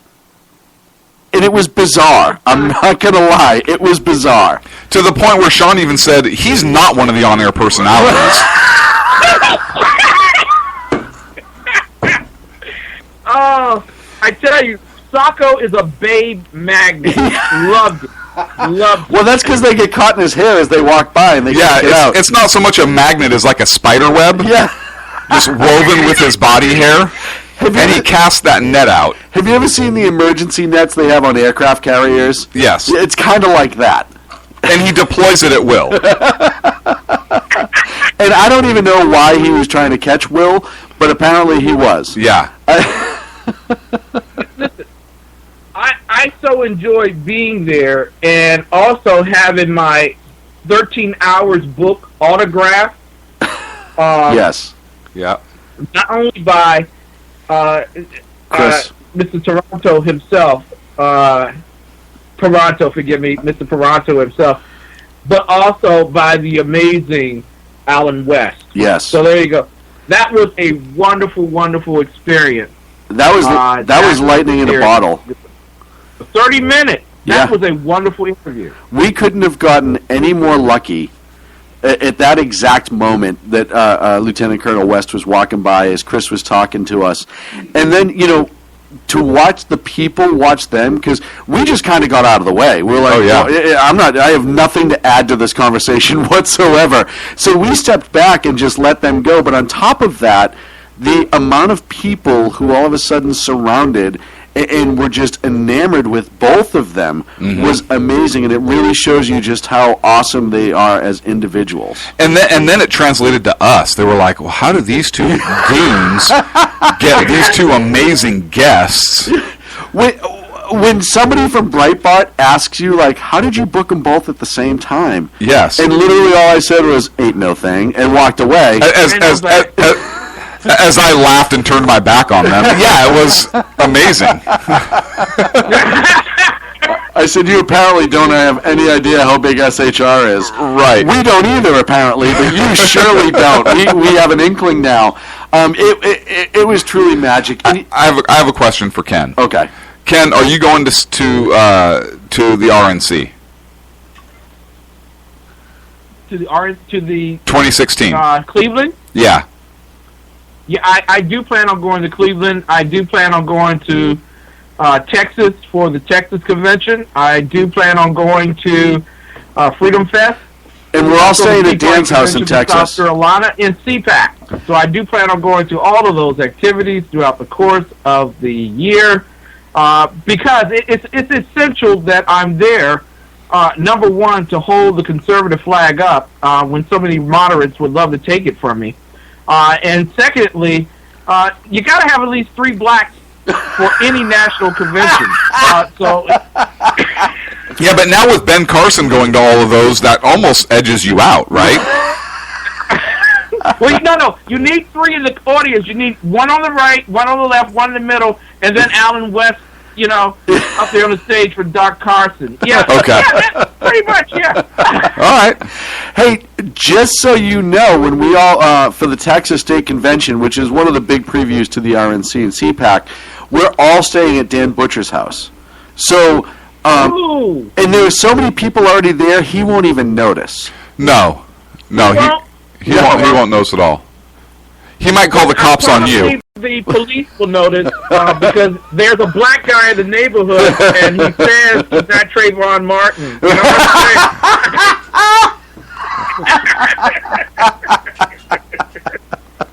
I just think we should all crash Dan's house. That's what I'm saying.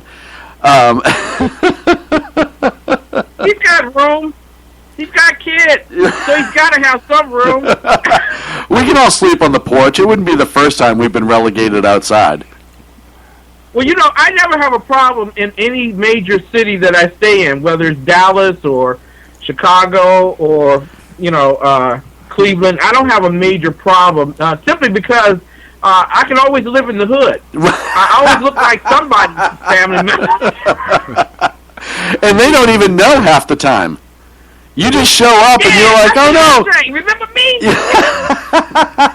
You don't remember me? I was at the last family reunion. We sat down, we ate together. It was cool. All I could think of is... my food stand. Come on, I can say he. All I think of is National Lampoon's Vacation, European Vacation, where they go to the wrong house in Germany and live there for a week. Oh, man.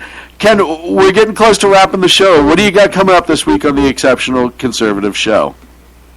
Well, we're going to close out our program tomorrow. We've been talking about character, and we're going to be looking at the Red Guard. Mo Boo wrote an article back in 1987 about his tenure with the Red Guard. He moved to the U.S., and he regretted every single day that he was a member of the Red Guard. And what we are experiencing in the great, wonderful J. Nixon state of Missouri is an establishment of communism in America. And if we don't fight back, it just may flow beyond Missouri into all the 50 states. So I want to talk with people about the Red Guard and watch how we deal with our young, educated people who know more than us and don't mind taking our guns and our wealth away from us. That's going to be on the Exceptional Conservative Show. Why don't they redistribute guns like they redistribute wealth? Right? We could take some away from Democrats and give it to some conservatives. Yeah. Oh. Well, actually, you should disarm every liberal, because it's been proven every time there's a massacre, there's normally a liberal behind the gun. So it's just public safety. You should just disarm them. Well, and all of them. they're so against the guns anyways that they shouldn't mind. Right. That should be absolutely fine. The Exceptional Conservative, one of our dearest friends who we absolutely love and has one of the greatest shows on radio, Monday through Friday, exceptionalconservativeshow.com, 6 p.m. Pacific, 9 on the East Coast. Chat roll is live with him. Everything's live with him. You got to check him out. Sir, as a pleasure. We love you.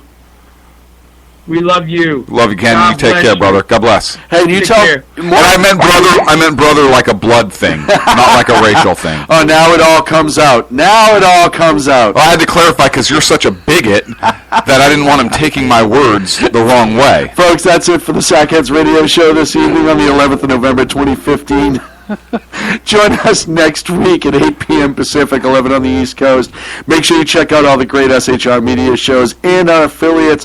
Check out our interview on Backpack and Yoda coming up on the SHR Media show. Details are on their website.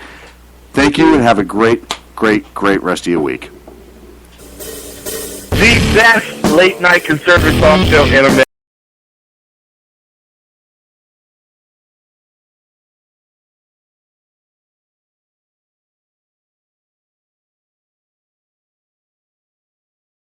Immigration papers for a certain other guy who happens to work here too.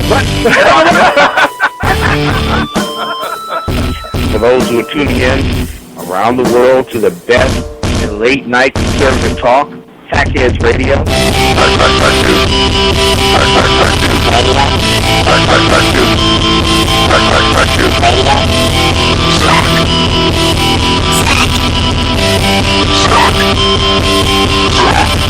The best late night conservative talk show in America.